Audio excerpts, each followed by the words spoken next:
Bismillahirrahmanirrahim. Today we are going to discuss one of the most important topic of immunology, that is the complement system. When we talk about the complement system, it comprises of various proteins that are synthesized by liver, and these proteins they are present in a normal human being. The term complement, as you remember, as you know, that it refers, or we can call it as किसी चीज़ को मुकम्मल करना. So in this complement system or complement cascade, one protein it augments or it complements or it completes the effect of the other protein. That's why it is called as cascade. So one protein it augments, it completes the effect of the other protein. So this complement system, it is associated with the immune system, it is associated with the innate immunity. When we talk about the major functions, three important functions, they are the cell lysis, then with generation of the various mediators of the inflammation, and the most important being the opsonization. Opsonization we'll discuss towards the end of this lecture.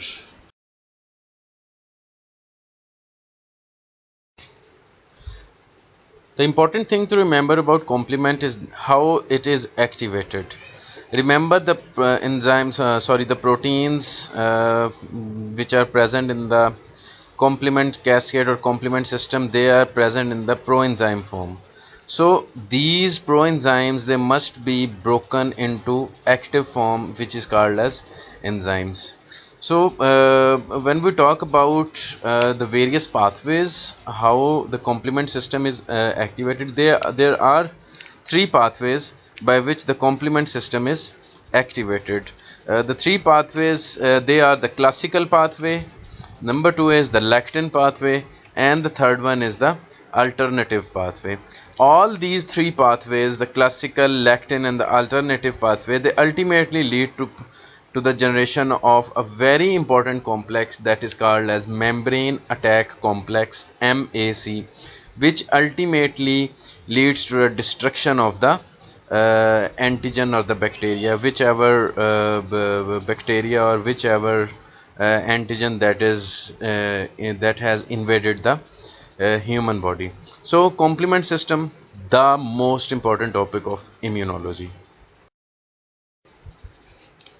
So this is another important thing, that the complement system, on one side it leads to the production of the membrane attack complex, and on other side it also leads to production of this C3b. C3b is a very key protein that is involved in the complement cascade. This C3b, it binds on the surfaces of the various antigen or the various microorganism, and when this C3b it binds to the surface of the microorganism or the bacteria, it means that antigen, that bacteria, that is foreign. So those bacteria, those microbes that are marked by this C3b, they will be treated as foreign bodies, they will be treated as foreign antigen, and ultimately those bacteria and antigen, they will be destroyed by the membrane attack complex. There are two very important functions of this C3b. One is that it generates the C5 convertase enzyme. This C5 convertase enzyme, it leads to a production of the membrane attack complex, MAC. MAC is the ultimate protein that is generated from the complement system and cause the destruction of the microbes and the antigen. And the second important function, that is the opsonization. Opsonization, as I previously told, that we'll discuss this opsonization towards the end of this lecture. So these are the three pathways: the classical pathway, lectin pathway, and alternative pathway. So we'll discuss them separately one by one. First of all, we'll start with the classical pathway. How the classical pathway is activated? This classical pathway, it is activated when there is formation of an antigen and antibody complex. This antigen antibody complex, as you can see, that it results in the activation of the C1. This C1, it causes the cleavage or breakdown of C4 and C2. So C1 is present in the yellow box and C4 and C2 that is present in the light green box. This C1, it causes the breakdown of this C2 and C4. When C2 and C4 they are broken, they are when they are broken down, their active forms will be produced. The active forms, they are the C4b and C2b. Remember, the B fragments, they participate in the complement cascade, while the A fragments, they sometimes perform the different function. So ultimately this C1, it causes the destruction, it causes the breakdown of C4 and C2 to the active form, resulting in the generation of C4 and C2b complex. This C4b and C2b complex, it is called as C3 convertase. So this complex, it causes the cleavage of C3 molecule into more fragments, and again the two fragments form will be C3a and C3b. C3a will perform some other function and C3b will participate in this complement cascade.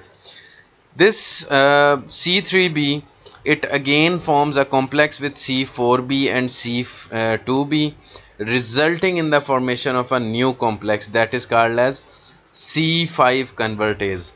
So C5, as you can see, it is present in this purple box. This C5 convertase that will convert the C5 into C5b and C5a. C5a, again it has some different function, and C5b, it will participate in the main complement cascade. The C5b, it binds to C6, C7, C8 and C9, and ultimately it will result in the generation of this membrane attack complex. So when we talk about the membrane attack complex, it comprises of C5b, C6, C7, C8 and C9. And this membrane attack complex, it ultimately causes the destruction of the cell, it ultimately causes the destruction of the microorganism or bacteria. While the A fragments of these C6, 7, 8, 9, they get detached and they perform some different functions. So the important point to note about the whole complement system is the B fragments, they will participate in the complement system, while the A fragments, they will be broken down and perform some other activities. Now moving on to the next pathway, that is the lectin pathway. When we talk about the lectin pathway, remember there is the participation of this MBL. This MBL, it is called as mannan binding lectin. You people must have listened to my very first lecture of immunology, very first or second lecture of immunology, when I told you people about this mannan binding lectin or mannose binding protein. It is also called as mannose binding protein.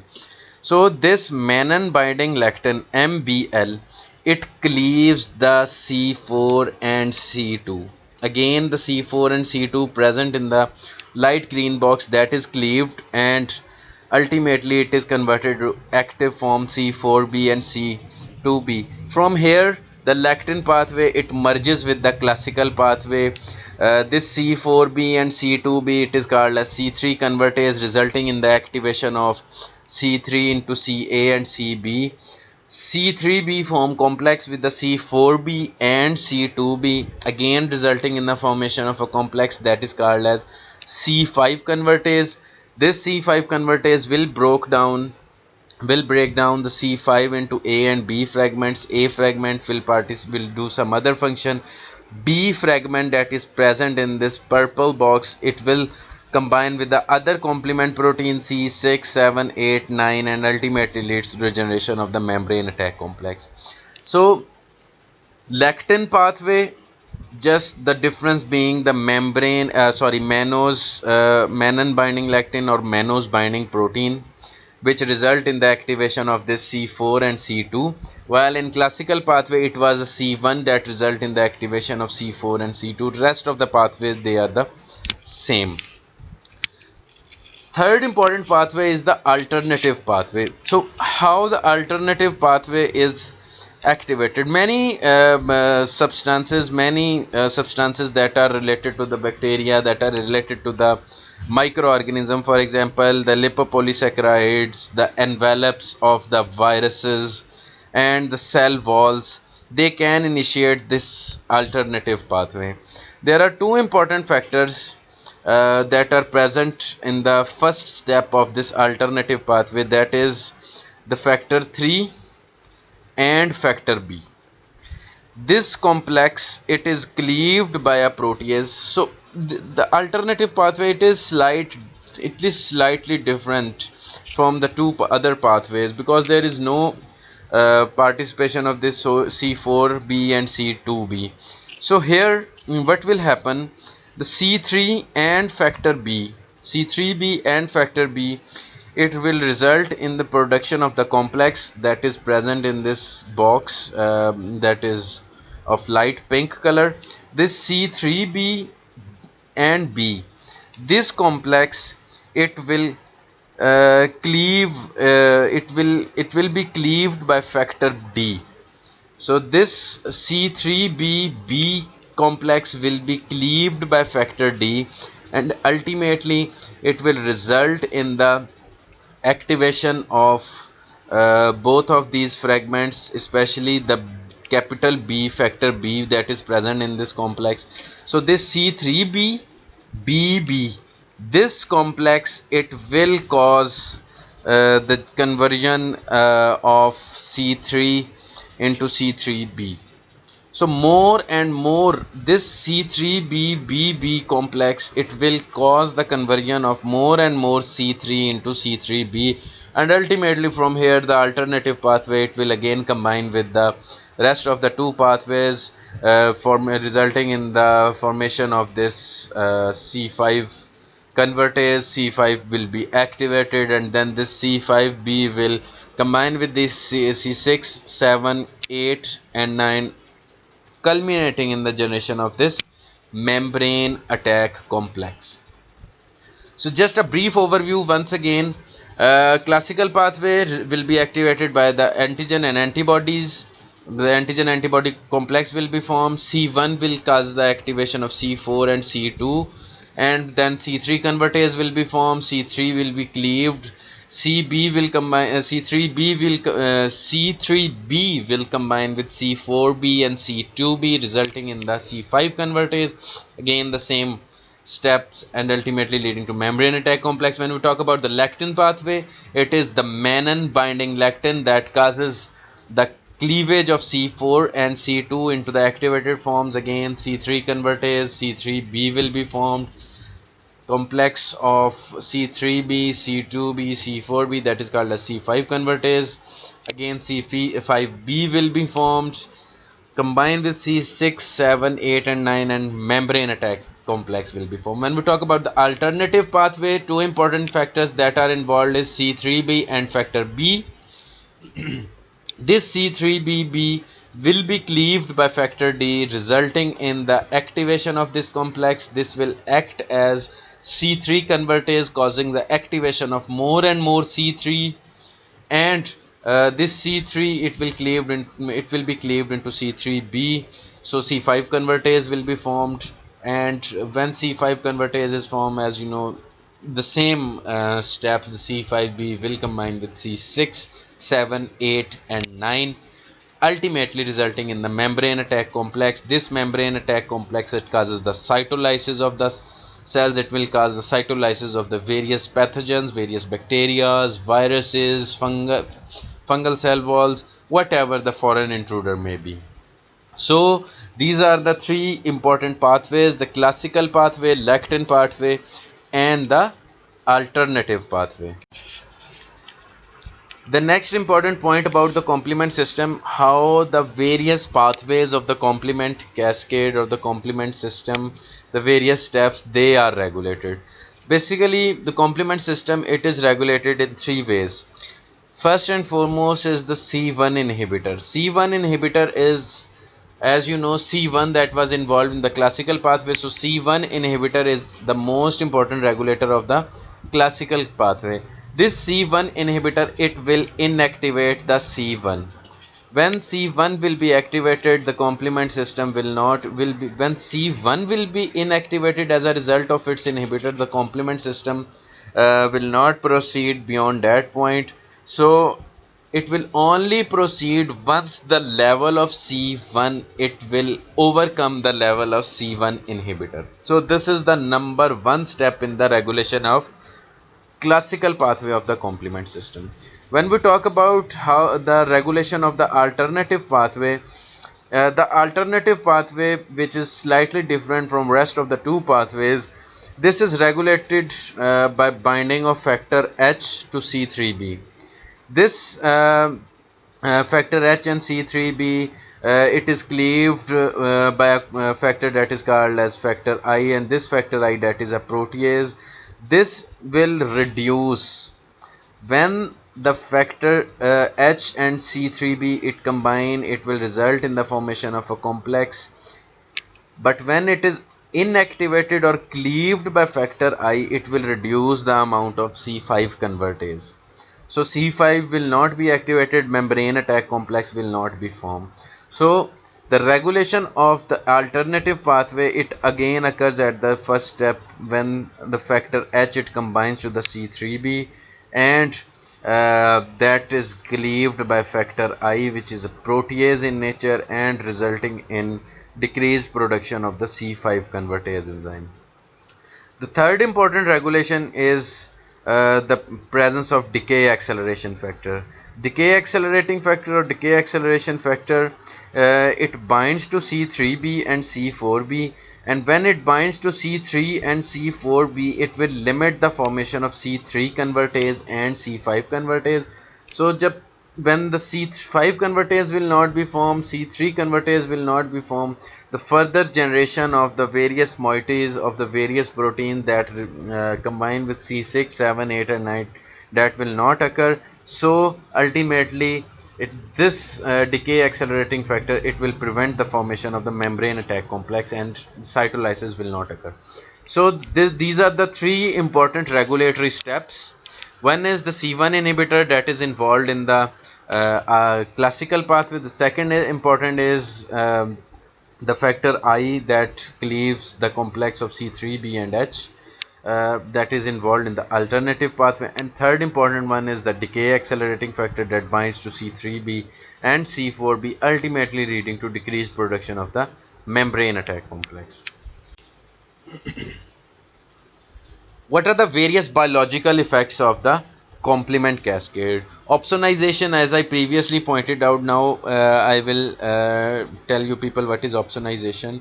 Many microorganisms such as viruses, bacteria, they are phagocytosed. So opsonization is basically the phagocytosis of these viruses, of these bacteria or other pathogen. These microbes, these viruses and bacteria, they are phagocytosed when they are marked. They are more efficiently phagocytosed when they are marked, when their surfaces that is marked by the C3b. Just go to the first slide. You people will remember when I told you about the C3b. So those cells which are marked by C3b, they will be very efficiently phagocytosed, and this is called as opsonization. So C3b is a very important factor that causes the opsonization. Next important effect is the chemotaxis. Chemotaxis, it will result in attraction of the various inflammatory cells, especially the neutrophils, and the most important chemotactic factor, that is C5a. Apart from this C5a, C5, 6 and 7, this complex will also cause the chemotaxis.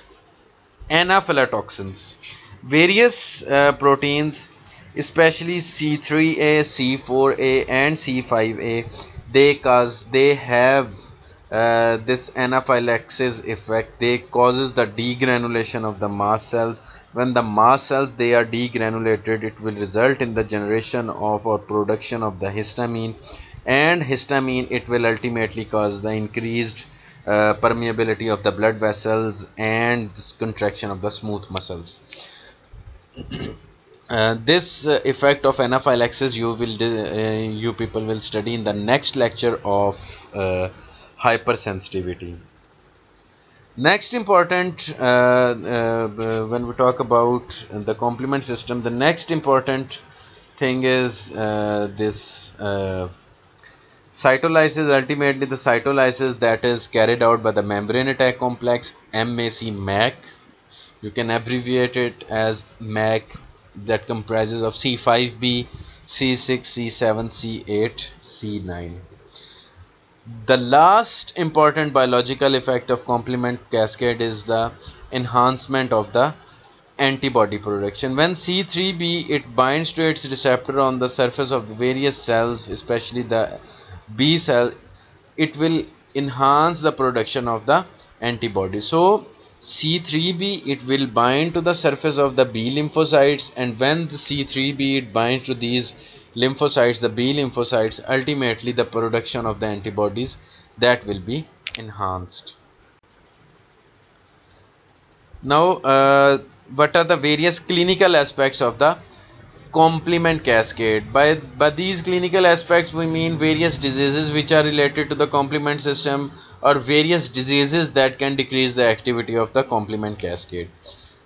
First of all, if we look if we study about the deficiency of C5 to C5, 6, 7, 8 complex, when there is deficiency of these proteins, it will predispose the individual to various infections, especially the infection that is caused by the Neisseria organisms.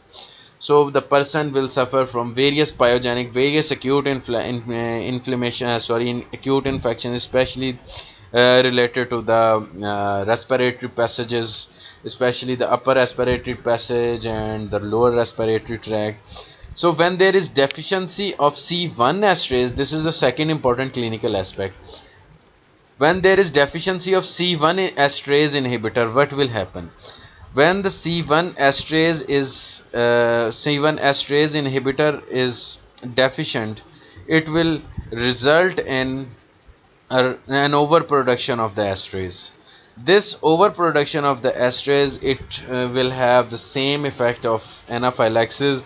So ultimately it will result in increased permeability of the blood vessels, it will cause edema, and it can even lead to the contraction of the smooth muscle.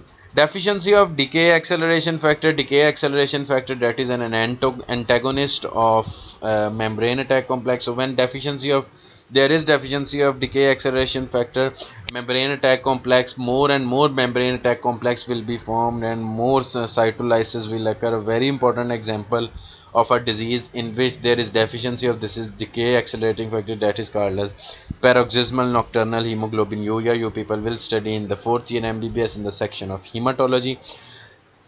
Liver diseases. As you know that complement system, it comprises of various proteins, and the proteins they are synthesized by the liver. So when there is some liver disease, the production of the proteins that is decreased. So the complement system, the efficiency, the efficacy, the output of the complement system, the complement cascade, that will also be decreased. Transfusion mismatches. If we talk about the various blood transfusion reactions, various mismatch transfusion reactions, again the complement system is activated, and when the complement system is activated, again membrane attack complex will be formed, which will cause the hemolysis of the RBCs, red blood cells. The red blood cells, they will be hemolyzed, the hemoglobin will be reduced, and it will come out through the urinary passage. Another important clinical aspect is the various immune complex diseases, especially a very important immune complex disease that is called as acute glomerulonephritis, that is present in the kidney. Again, a very important topic of 4th year MBBS, this acute glomerulonephritis. In acute glomerulonephritis, the immune complexes are formed and deposited in the nephrons, in the tubules, and ultimately lead to the activation of the complement system. So complement system is activated, membrane attack complex will be formed, there will be cytolysis of the normal cells also. So these are the various clinical aspects, various diseases that are related to this complement system. The most important being this the liver diseases and the immune complex diseases. Apart from these, deficiency of decay accelerating factor C1 esterase inhibitor, deficiency of C5 to C8 protein, and transfusion. So these are the routine diseases, especially the liver disease, transfusion mismatch, and immune complex diseases. So this was all about the complement cascade. You people must have understand about the various aspects, the various pathways of the complement system, the various regulators of the complement system, and the various clinical conditions that are associated with the complement system. In the next lecture, hopefully we will discuss inshallah ta'ala hypersensitivity reaction, again a very important topic. Till then, stay blessed and Allah Hafiz.